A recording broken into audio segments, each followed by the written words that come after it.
Ny mofinaina isan'andro atolotry ny mpitandrina rakotina valina maoly.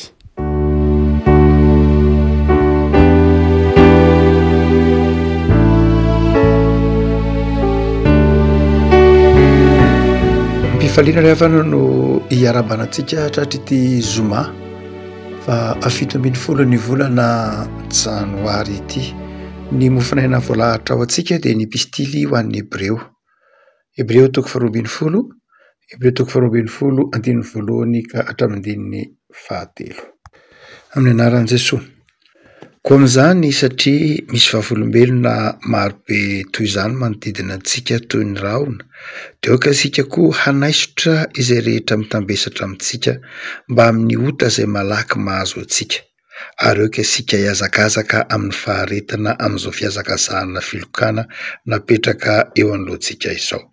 Mijery an'i Jesosy tompon'ny finoantsika sy mpanefa azy izay naharitra ny azo fijaliana fa tsy nitandro henatra mba azon'ny fifaliana napetraka teo anoloany ka dia efa mipetraka eo amin'ny ankavanana sy seza fiandrianan'Andriamanitra izy. Fa hevery tsara ilay naharitra ny fanoherana nataon'ny mpanota taminy. Fandraho ho ketraka ianareo ka ho reraka ny fanahy ianareo. Ilay masino manamasinana amin'ny fahamarinana ny teninao ny fahamarinana. Amen. Revako vanim-potoana sarotra teo amin'ny tantaran'ny fiangonana judéo-chrétienne natao Jerosalema no vanim-potoana nanoratana ity epistily ho an'ny Hebreo izay azo heverina ho mpianatry Paoly no nanoratra azy. Tsy Paoly akory satria misy voambolana izay tsy dia mahazatra ny Paoly, fa nefa kosa azo tarafiny fa mpianatry Paoly nanoratra azy no ilay fotoatiny. Dia ity taratasy ity hotsika dia nosoratana atao anaty vanim-potoana sarotra teo amin'ny fiainan'ny fiangonana tany tao Jerosalema, ilay reny fiangonana tao Jerosalema izay niorina tamin'ny asan'ny apôstôly toko faharoa. Inona ilay olana? Ilay olana dia ireo fiangonana, ireo mpino tao amin'ny fiangonana voalohany izany dia nieritreritra fa Jesosy dia ho avy tsy ho ela. Satria Jesosy ny teny satria mazava ho azy fa satria ireo kristianina tao Jerosalema izay nanorina ny fiangonana voalohany tao Jerosalema dia ireo apôstôly, ry Matthieu, ry John, ry Marie sy ny namany. Fa izy ireo dia samy nieritreritra fa tsy ho ela ny fiavian'ny Tompo. Satria Jesosy dia nanazava hoe vetivety dia ahita ianareo, dia vetivety dia tsy ahitanareo fa ho hitanareo indray aho. Izany hoe Jesosy dia noheverin'izy ireo fa iniakatra nakany an-danitra izy dia tsy aharitra jekory fa ho avy indray ka haka azy ireo any amin'ny Jaona toko fahavalo ambin'ny folo miteny hoe dia ho avy indray aho ka haka anareo ka izay toerako no itoeranareo koa. Dia nihevitra mihitsy izy ireo fa vetivety Jesosy. Ary dia mazava ho azy ny asan'ny fanamasina ireo teo koa tao amin'ny boky ny Asam-pôstôly toko faharoa rehefa nilatsaka ny fanamasina dia nanintana azy ireo mba hiombi-pananana. Hiombi-pananana, niombonana avokoa ny fananana rehetra tahaka n'izay rehetra nananany io na sakafo na zay nananana. Kanjo elaela Jesosy mazava ho azy mandrakity amin'izao andro fotoanantsika sao dia miandry ny fiavian'ny Tompo antsika. Tsy azon'izy ireo tsinona ilay hoe Jesosy ange raha ny teny hoe ho avy haka anareo tsy ry zareo ihany fa itsika koa ny tenenana izany. Ateo ina kely manomboka eo amin'ny aty amin'ny taona 30-20 taona teo ina ny akaran'ny Kristy eny an-danitra efa miaritra ny apôstôly vao nieritreritra ny fiangonana hoe ary tao sao dia mba tsoantsika ihany ary ny tenenan Jesosy an'izany fa ho amin'ny mpino koa, mpino hafanirianantsika koa. Zay vao nanomboka nanoratra ny filazantsara ireo ataontsika hoe apôstôly. Efa lehibe ny filazantsara voasoratra voalohany rehetra ke 30 taona teo ina nahafatesan'i Kristy. Ary dia tao anatin'izany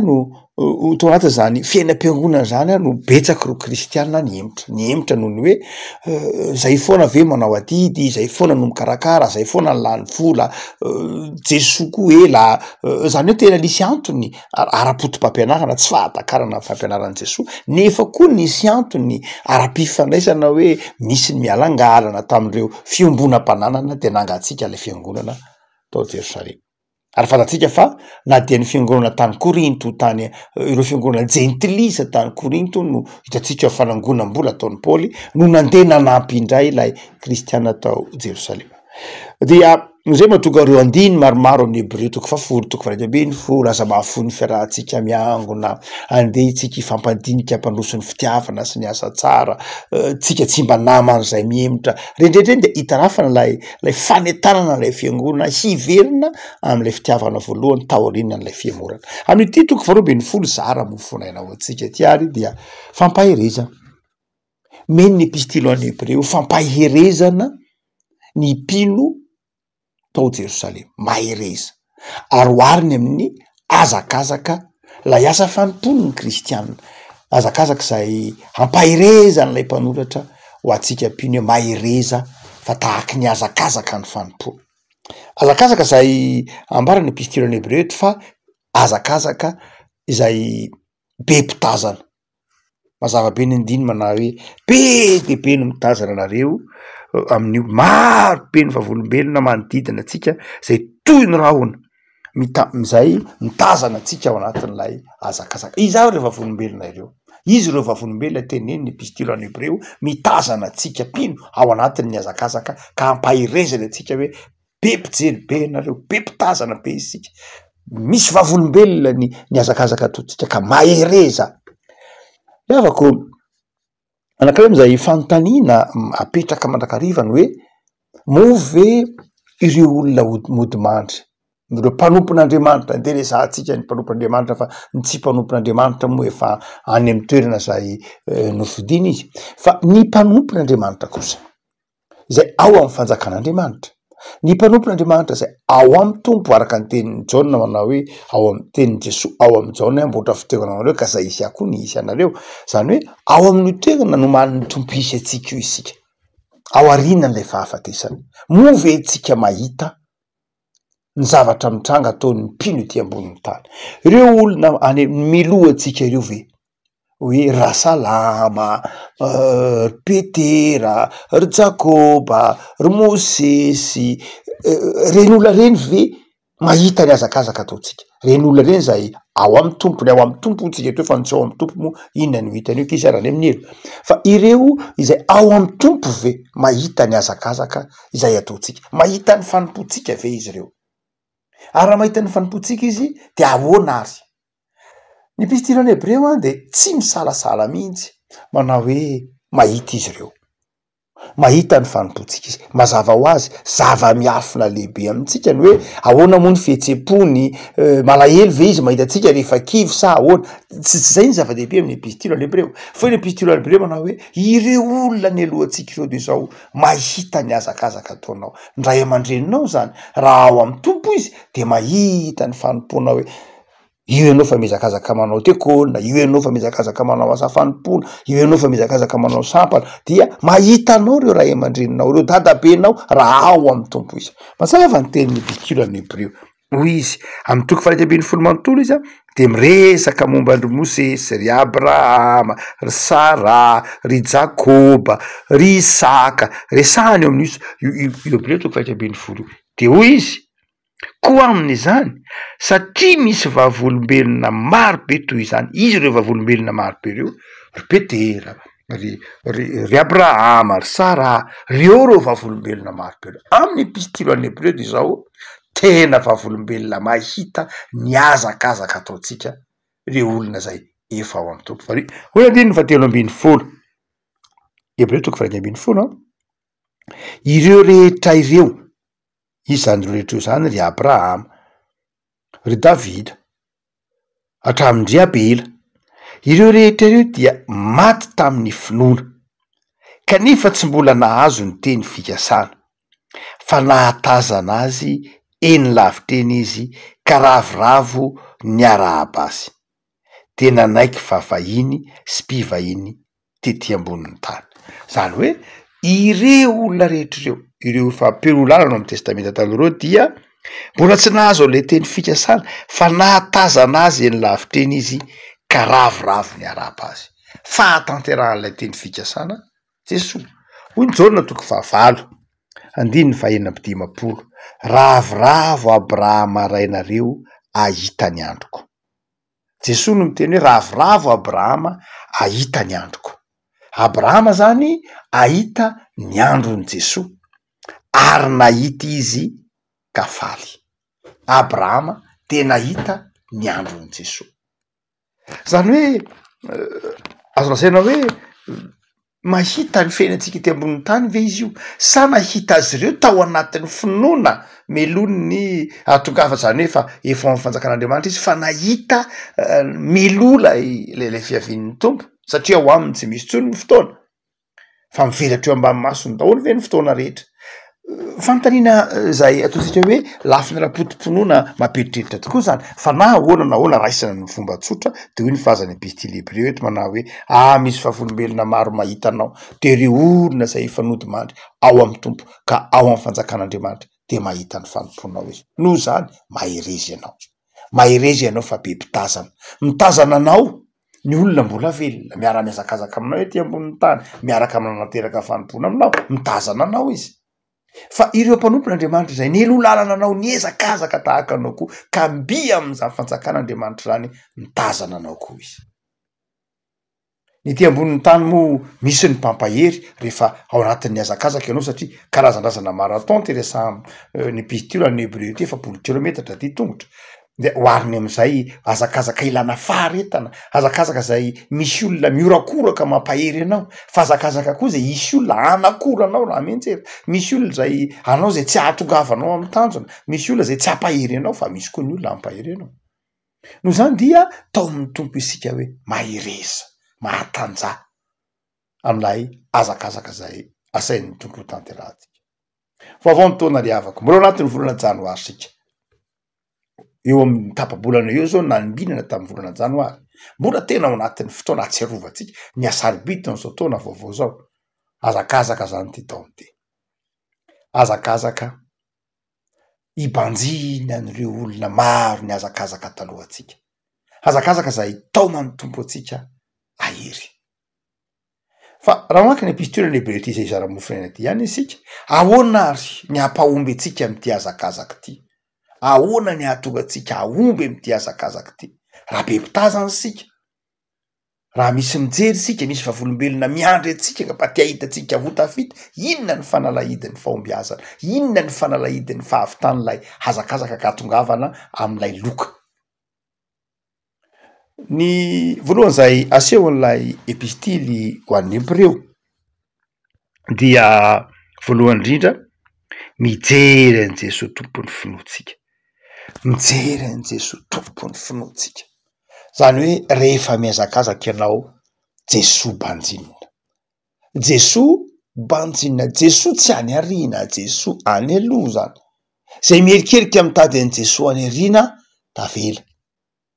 mety ho lasa vongatsira tahaka ny vadiny Lota any amin'ny bokin'ny Genesisy aza, fa Jesosy eo aloha mitady-dalana, any aloha ny maso. Mamakivaky taona 5:24 teo ianao, any aloha ny maso. Ny lasa efa lasa, tsy ilaina akory ny lasa, zava-dehibe amintsika ny lasa, afahantsika manitsy ny ankehitriny, fa izao ny maso tsy any aoriana, ny maso ao amin'ny Jesosy. Aizy Jesosy tari-dalana, mpanalala ho ny epistily any Hébreo. No zany de izao,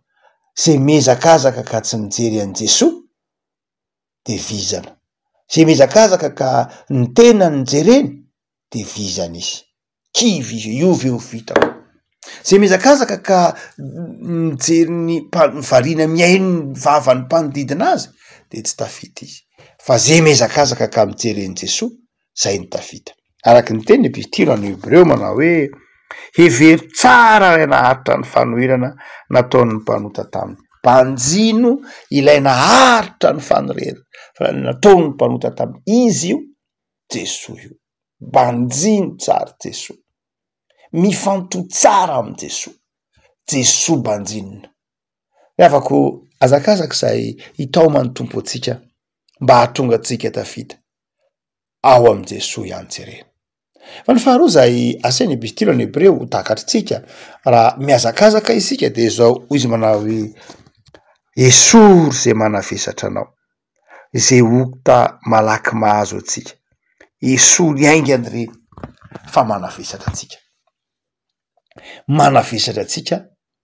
reny ireny ota ireny. Inona ny ota? mety vaky vina reny lay toetra tsy mendrika reny dia mahatonga atsika mavesatra hoariny epistirany hebreo entana miazona atsika tsy afaka mezakazaka tsy mahatratra ny tanjony rehavako le makitsika nanazava ndresaka momba n'lay asaverinandro lasa momba ny fanoarana nataony Jesosy momba n'lay mpamafy nanamarina kokoa momba n'lay tompona tanimbary tonga le tompona tanimbary namafy vo tsara afaka andro vitsivitsy tonga ny mpanompo teny hoe tompoko votsara ngeny nafafinao zay fa rehefa mijery an'lay votsara de zao tsy votsara ny eo am'le tanimbary fa misy voratsy koa misy tsy parifary eo ka ahoana ny hevitra hongotanay ve le tsy parifary de hoy ny tompo manao hoe avelao miara-maniry eo ihany izy fa raha avelako hongotanareo ny tsy parifary de sao de hongotanareo miaraka aminy koa ny vary zava-tsara afaka mandeha mijery ny vary lo amin'iny ambomanariny iny ianao zao de hitanao fa ny tsy parifary de lava noho ny vary ny tsy parifary lava noho ny vary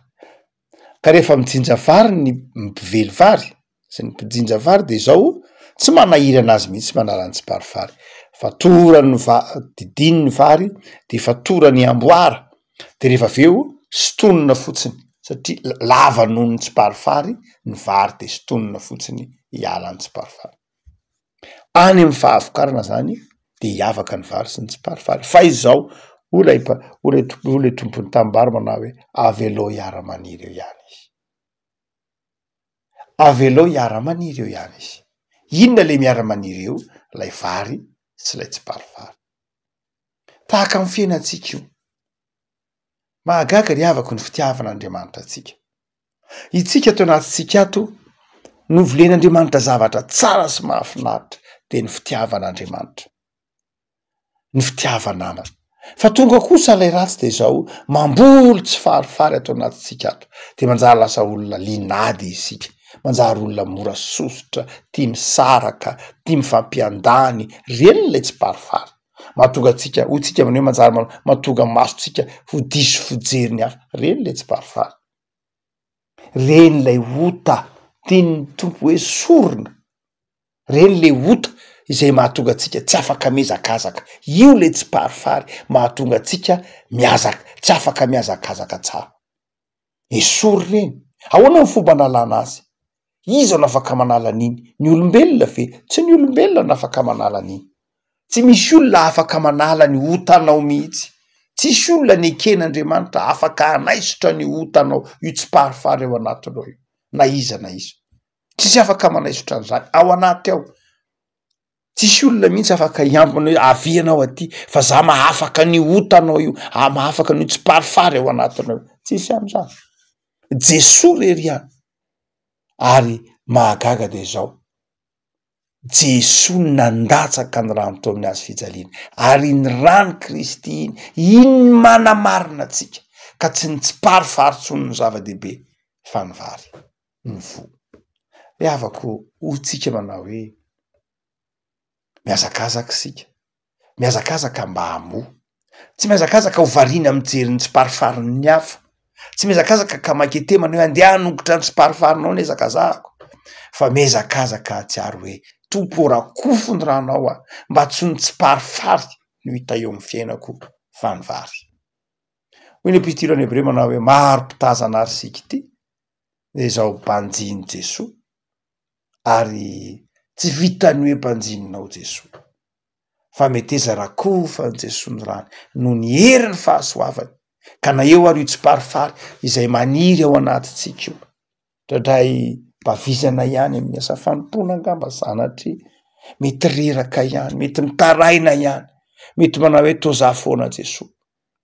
fa maninona Jesosy ny za foana mitondra ny mavesatra za Jesosy kivy za Jesosy reraka mety mandalo zany ny mpanompon'Andriamanitra tsy tsara manao an'izany mihitsy ny tompo fa hampahery anao izy satria izy ny mpanefa ny finoantsika no zany de mahereza ry havako Jesosy ny manamarina anao Jesosy ny manamasina anao fa ny heriko eo izy tanterahina amin'ny fahalemena le avako iareto ny azakazaka ataovy amin'ny finoana dia aza mitandro henatra. Jesosy tsy nitandro henatra dia manaova koa tahaka izany koa manana faharetana amin'ny mahazo fijaliana, miazakazaka manana faharetana fa tsy miazakazaka mibanjina an' Jesosy ihany, mipazakazaka izay eo miazakazaka manaisotra ny ota zay toy ny tsy parifary ka manaisotra zany amin'ny alalan'ny finoana sy ny fahatokinan'Andriamanitra. Fa izao inona koa? Manana faharetana, hazakazaka ilana faharetana. Mafy lavitra ny lalana indraindray, betsaka ny zava-tsarotra zay miazakazaka manana faharetana. Engany afaka malala ho isan'izay aritra isika,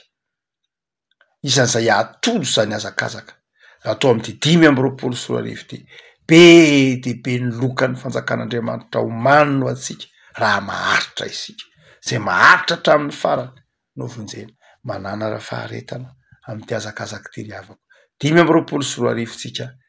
betsaka ny soa ampanantenain'ny tompo anao araka ny teniny, fa manam-paharetana ve ianao?